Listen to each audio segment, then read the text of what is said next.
People always laughed at Lou. That was part of it. The whole act. The long-suffering caretaker, the helpless friend, the punchline that everyone was in on, except Lou himself. Andy, the poor guy, couldn't use his legs. He was confined to a wheelchair. He never told anyone how it happened, but everyone in town accepted his truth.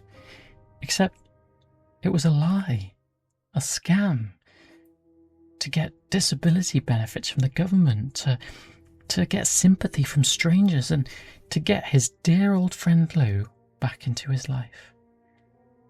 They had been friends at school, but when Lou flunked out and met Maria, the boys didn't see much of each other. Upon hearing he was disabled, Lou offered to help Andy, and later became his full-time carer. Lou first noticed something wrong on just a random Tuesday. It wasn't dramatic, there was no lightning bolt moment, just a detail that didn't sit right. They were at the shops, doing the same old routine, in the same aisles, with the same shopping list and the same forced cheer in Lou's voice. "Soup, Andy? You like chunky tomatoes, don't you?" Andy stared forward, blank. Then, 5 seconds later, a whispered, "Yeah," was the only reply offered. Lou bent down to grab a tin from the lower shelf and paused when he noticed that Andy's foot appeared to have shifted. Just slightly, but the toe angled inward, like he'd adjusted for comfort. Lou stood up slowly. "You comfy there?" Only for the same dull "Yeah" to escape Andy's lips. Lou stared a second longer, but then laughed it off to himself, to the air.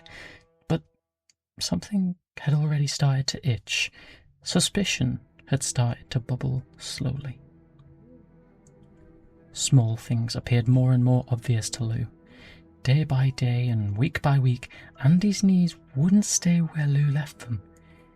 He'd positioned them straight on the footrests, but minutes later they'd be splayed just a little outward, or one heel would hang off the edge like it had slipped, except it hadn't fallen. It had placed itself there. Once, Lou watched a shopping trolley roll slightly toward the wheelchair, but instead of stopping it, he took full advantage of this unfortunate incident and observed Andy's legs. Nothing else would have his attention until he got his answer. Andy's leg tensed. It twitched. It wasn't a reflex. It was a controlled tightening, just enough to stop the trolley. Lou froze, not sure what emotion he should be feeling. Did you just... But Andy's face didn't change. Blank and distant as always. His leg lay still again, lifeless. Lou was a bit more certain, but still unsure, but very wary of his good friend. But the breaking point came the very night of the trolley incident. Lou wasn't meant to be in Andy's apartment. He'd forgotten his keys. Typical. So he had to double back to Andy's flat for the spare. He let himself in. "Andy, you awake?" Silence was his answer. Lou stepped inside, mumbling to himself, "Probably asleep, aren't you, you useless piece of..." He turned the corner and cut himself off with what he saw. The wheelchair sat where it always did, but it was empty. Lou's stomach dropped. "Andy?" A sound came from the kitchen. Not a loud sound, but a dull, rhythmic shuffle. Lou moved slowly now, each step heavier than the last. He reached the doorway and saw him. Andy stood at the counter, facing away from him. But not just standing, he was balanced. weight shifted casually onto one leg while the other bent slightly at the knee. Foot resting on the floor like it belonged there. A bottle of beer was in his hand. Lou's breath became sharper, and after slowly lowering the bottle, Andy turned and their eyes met. They stared at each other, with the only noise being a quick, shallow and nervous gulp of Andy with his beer, and then silence. Thick, suffocating silence. Until Lou's voice came out thin, weak but angry. "You're standing." He got no reply. Lou stepped forward. "I've been lifting you in and out of that chair for years." Andy was silenced by the overwhelming sense of dread in his body. "I've watched your legs just hang there, dead weight." Andy didn't move, didn't sit, didn't even pretend, but a smirk slowly crept onto his greasy face, and that's what broke Lou. "How long?" The shout exploded out of him. "How long, Andy?" Andy just watched him, strangely calm, the calm that twisted the knife of betrayal deeper into Lou's back that any confession ever could. Lou laughed weakly upon seeing Andy's smirk, a quiet and ugly chuckle that sounded very forced. "All this time, I've been adjusting your legs so they don't get sores, stretching them, moving your feet," his voice shaking, "and you were moving them back when I wasn't looking, weren't you?" Andy was still too scared to reply. Lou stepped closer. "You'd brace when I dropped something on your foot?" With another step forward. "You shifted in that chair. I saw it." Another step forward. "You could feel it. You could move." Andy took a step back out of instinct. And that was it. That confirmed it. The last shred of doubt in Lou's mind vanished.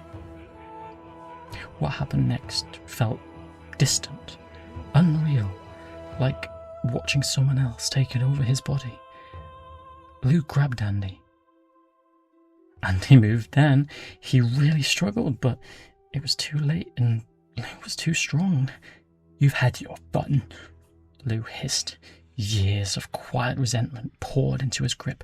"You've had your little act." Andy tried to pull away, but Lou shoved him down. The sound of the femur bone breaking was deafening, sharp, sickening.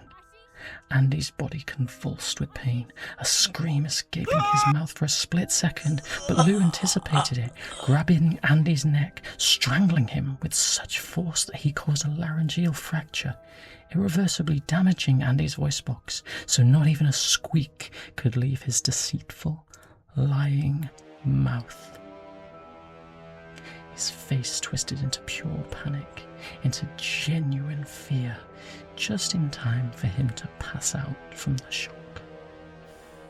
Lou, still shaking, was not deterred. "You don't just get to stand up and walk away." The second break came quicker, but messier, with a bruise already starting to form, and blood visible. Silence filled the room again. Only now, it was different. A tension-filled stillness, and when Andy came to, he couldn't pretend anymore.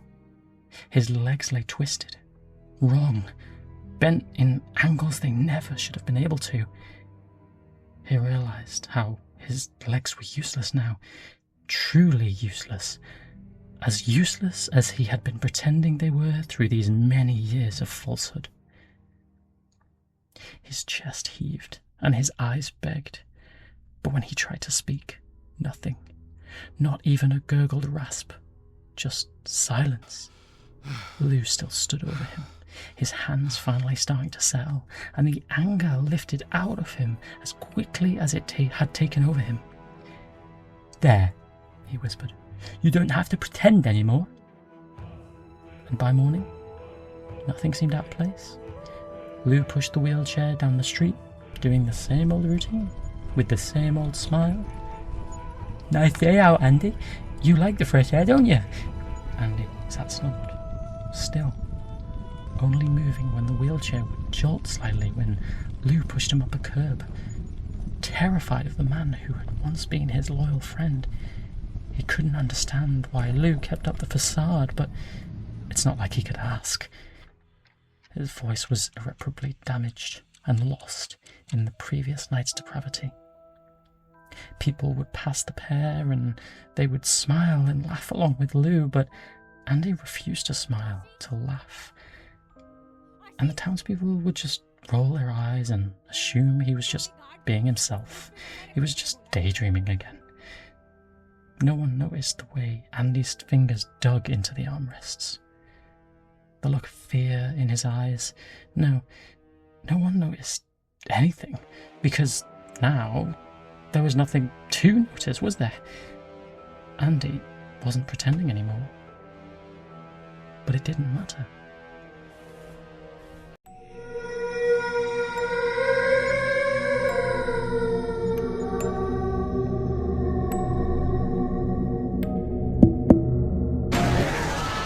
Ha ha ha ha!